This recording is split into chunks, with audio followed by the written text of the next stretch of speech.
Hello दोस्तों, कहानी कही अनकही में आपका स्वागत है।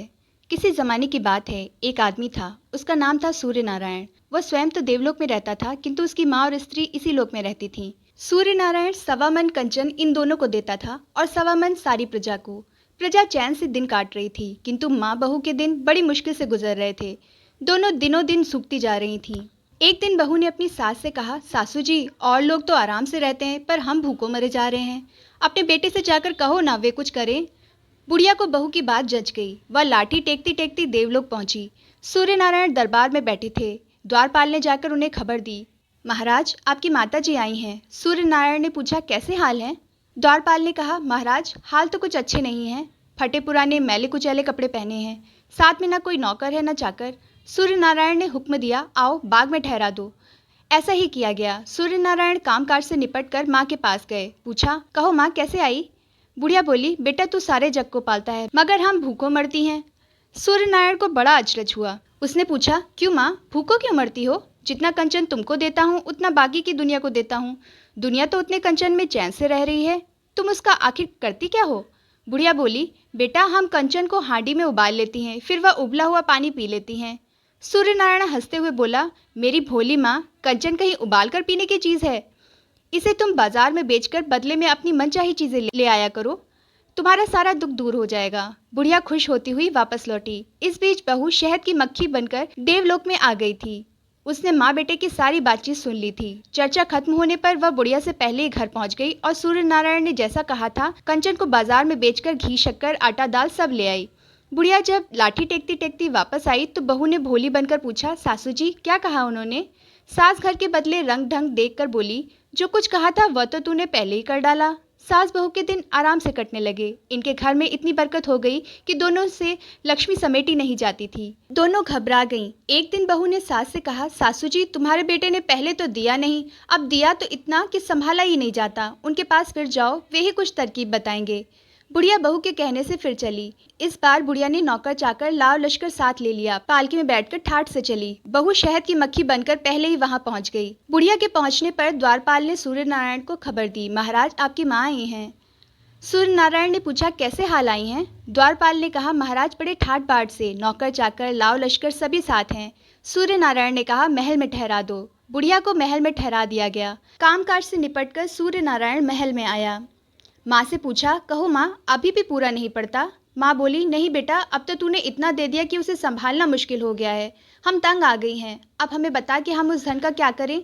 सूर्य नारायण ने हंसते हुए कहा, मेरी भोली माँ, ये तो बड़ी आसान बात है। खाते खर्चते जो बचे उससे धन पुण्य करो, कुएं बावड़ी खुदवाओ, परोपकार के ऐसे बहुत से काम हैं।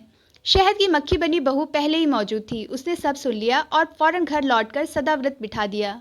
कुआं, बावड़ी, धर्मशाला आदि का काम शुरू कर दिया। बुढ़िया जब लौटी तो उसने भोली बनकर पूछा, उन्होंने क्या कहा सासू जी? बुढ़िया ने घर के बदले रंग ढंग देखकर कहा, बहू, जो कुछ उसने कहा था वह तो तूने पहले ही कर डाला। इसी तरह कई दिन बीत गए। एक दिन सूर्य नारायण को अपने घर की सुधि आई। उसने सोचा कि चले देखे तो सही कि दोनों के क्या हालचाल हैं। इधर माँ कई दिनों से आई नहीं।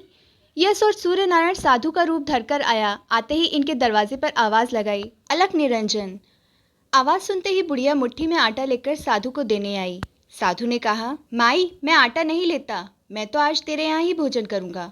तेरी इच्छा हो तो भोजन करा दे, नहीं तो मैं शाप देता हूँ। शाप का नाम सुनते ही बुढ़िया ने गिड़गिड़ा कर कहा, नहीं नहीं बाबा, शाप मत दो, मैं भोजन कराऊंगी। साधु ने कहा, माई, हमारी एक शर्त और सुन लो, हम तुम्हारे बहू के हाथ का ही भोजन करेंगे। बहू ने 36 तरह के पकवान, 32 तरह की चटनी बनाई। बुढ़िया साधु को बुलाने गई। साधु ने कहा, माई, हम तो उसी पाट पर बैठेंगे जिस पर तेरा बेटा बैठता था, उसी थाली में खाएंगे जिसमें तेरा बेटा खाता था। जब तक हम भोजन करेंगे तब तक तेरी बहू को पंखा झलना पड़ेगा। तेरी इच्छा हो तो बोल, नहीं तो मैं शाप देता हूँ। बुढ़िया शाप के नाम से कांपने लगी। उसने कहा, ठहरो, मैं बहू से पूछ लूँ। बहू से सास ने पूछा तो वह बोली, मैं क्या जानूँ, जैसा तुम कहो वैसा करने को तैयार हूँ। बुढ़िया बोली, बेटी, बड़ा अड़ियल साधु है, पर अब क्या करें? आखिर सूर्य नारायण जिस पाट पर बैठता था वह पाट बिछाया गया। उसकी खाने की थाली में भोजन परोसा गया। बहू सामने पंखा झलने बैठी। तब साधु महाराज ने भोजन किया। बुढ़िया ने सोचा, चलो अब महाराज से पीछा छूटा, मगर महाराज तो बड़े विचित्र निकले। भोजन करने के बाद बोले, माई हम तो यहीं सोएंगे और उस पलंग पर जिस पर तेरा बेटा सोता था। और देख, तेरी बहू को हमारे पैर दबाने होंगे। तेरी राजी हो तो बोल, नहीं तो मैं शाप देता हूँ। बुढ़िया बड़ी घबराई, बहू से फिर सलाह लेने गई। बहू ने कह दिया, मैं क्या जानूं, तुम जानो। साधु ने देरी होती देखी तो कहा, अच्छा माई चल दिए। बुढ़िया हाथ जोड़कर बोली, नहीं नहीं महाराज, आप जाइए मत, आप जैसा कहेंगे वैसा ही होगा। बड़ी मुश्किल से हमारे दिन बदले हैं, शाप मत दीजिए।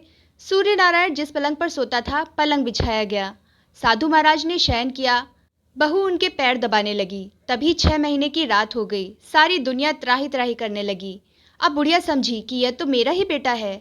उसने कहा, बेटा कभी तो आया ही नहीं, और आया तो यूं अपने को छिपाकर क्यों आया। जा अपना कामकाज संभाल, दुनिया में हाहाकार मचा हुआ है। सूर्य नारायण वापस देवलोक लौट गया। इधर सूर्य नारायण की पत्नी ने 9 महीने बाद एक सुंदर तेजस्वी पुत्र को जन्म दिया। वह बालक दिनों दिन बड़ा होने लगा। एक दिन वह अपने दोस्तों के साथ गुल्ली डंडा खेल रहा था। खेल ही खेल में उसने दूसरे लड़कों की तरह बाप की सौगंध खाई।